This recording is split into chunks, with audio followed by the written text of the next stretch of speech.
While Elaine was getting excited, Fred announced loudly, "Everyone, don't worry, I'm going to talk to them right now, just wait here for the good news." Elaine felt untouchable with Fred backing her up. "Fred, I'm coming with you," she blurted out. Charlie quickly stepped in. "Mom, you should probably stay here. If Fred can't handle this, you could get into real trouble." Elaine snapped angrily. "Are you questioning Fred's abilities?" The other seniors were all counting on Fred to get their life savings back. So when Charlie started expressing doubts, it naturally made everyone angry. Facing their accusations, Charlie said calmly, "Mom, it's safer for you to wait here. It's best if you don't get involved in the negotiation." Elaine wasn't having any of it. She immediately cursed, "Shut your mouth. This has nothing to do with you." Fred's face was full of arrogance. He laughed and said, "You've got no skills, but you're definitely full of jealousy. You think I'm a loser like you who just stands around shouting empty words."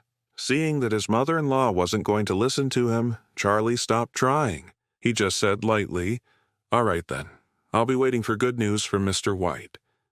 Charlie was getting fed up with his mother-in-law, Elaine. She was a complete snob, always fooled by appearances. To put it simply, she was just like Lady Wilson, all style and no substance. His mother-in-law had no foresight and just had to jump into the mess herself. There was no talking her down from her high horse. Elaine, completely clueless that Charlie was just trying to help, shot him a nasty look. Then, in the next second, she turned to Fred and said apologetically, "Mr. Fred, please don't pay any attention to the nonsense he's spouting. I have absolute faith in you." Fred smiled triumphantly. "It's all right, Elaine. I'm not going to lower myself to the level of a wimp." With that, he said energetically, "Elaine, let's go." "Okay." Fred led Elaine through the crowd and walked right up to the door of the Harley Insurance Company. As soon as they got to the door, he shouted at the employees blocking the entrance, "Go tell your boss to refund all these people's money immediately. Otherwise, I'm getting my legal team and the police involved. When that happens, you and your boss will be arrested." Elaine chimed in from the side, "You hear that, you crooks?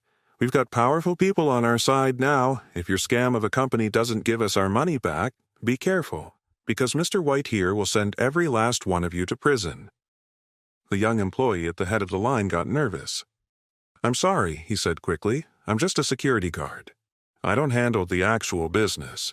"Then call your boss," Fred said coldly. "Tell him that Fred White from the Orris Hill Elite is here. He needs to come down and deal with this personally, or else he'll have to face the consequences." As he said this, Fred's face was full of arrogance.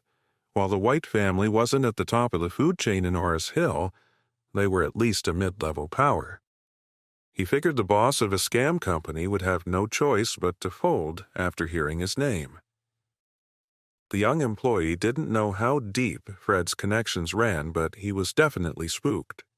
Yet sure, so he immediately called his boss. Right then, in the chairman's office at Harley Insurance Company, the boss, Harley Fitzpatrick, was waiting on a flat-faced middle-aged man in his 40s.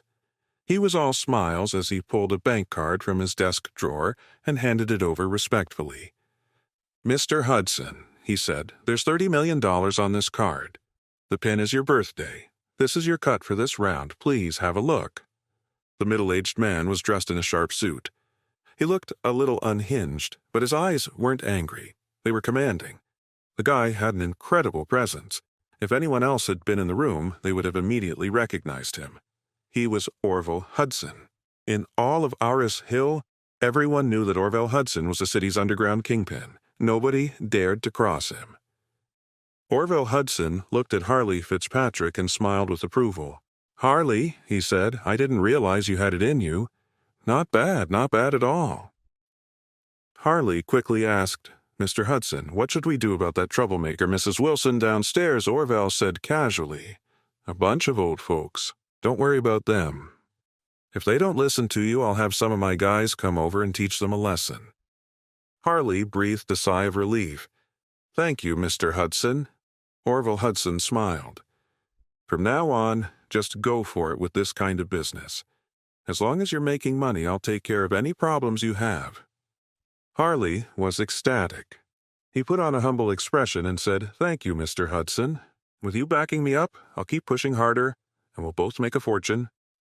Harley didn't come from a powerful family in Orville Hill, but he had one thing going for him. He was clever and knew how to run scams. He got into financial fraud, and knowing he couldn't handle that much dirty money on his own, he went to Orville for help.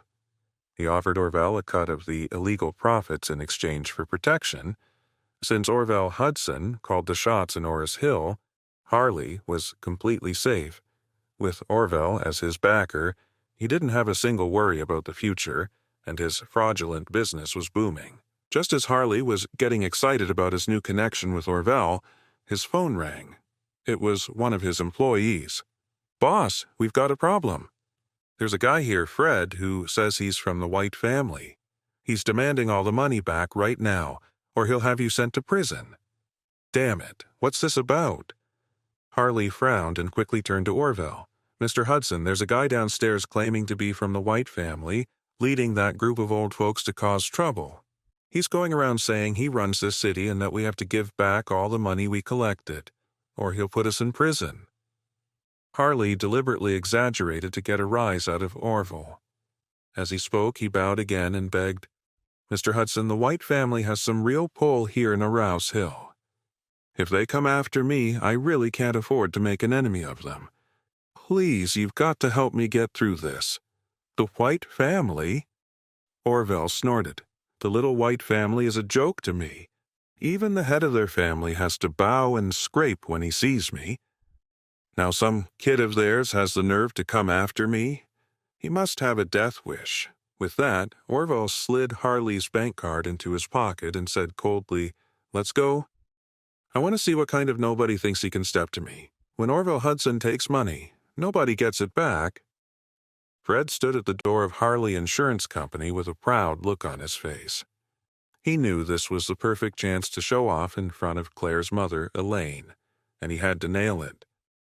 If he could win over the mom, getting the daughter would be easy. He'd be able to get with Claire, one of the most beautiful women in Orville Hill. The thought alone made him excited.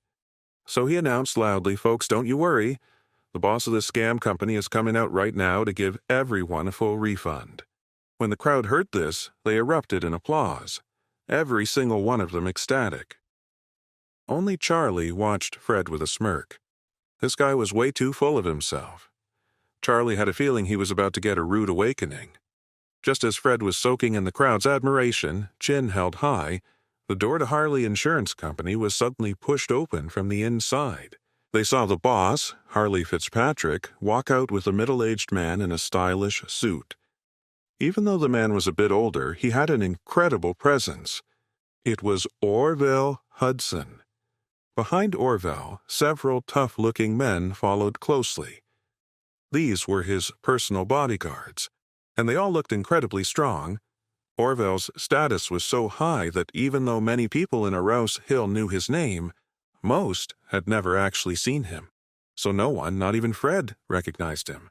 Everyone only recognized Harley Fitzpatrick, the boss of Harley Insurance. The crowd immediately erupted. "Look, Elaine, Fred really got Mr. Fitzpatrick to come out. He's amazing." "Yeah, it's all thanks to Elaine.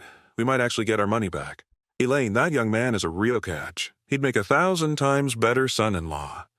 Elaine soaked up the flattery from the others, feeling incredibly pleased with herself. Fred had really helped her look good in front of everyone today. Thinking about it made her smile even wider. The way she looked at Fred was with pure satisfaction. Just then, Fred strode forward triumphantly, puffing out his chest. He didn't know Harley Fitzpatrick, and he didn't know Orville Hudson either. But since Harley seemed to be showing respect to Orville, he just assumed Orville was the boss. So, he looked at Orville and said proudly, "Are you the boss of Harley Insurance Company?" Orville replied with a slight smile, "I'm not the boss. I just help him out. But if you've got something to say, you can say it to me." Fred's face lit up with understanding, and then he sneered. "Oh, so you're just some flunky? You're not important enough to talk to me. Get lost and send your boss out here." Charlie just shook his head, looking at Fred like he was an idiot.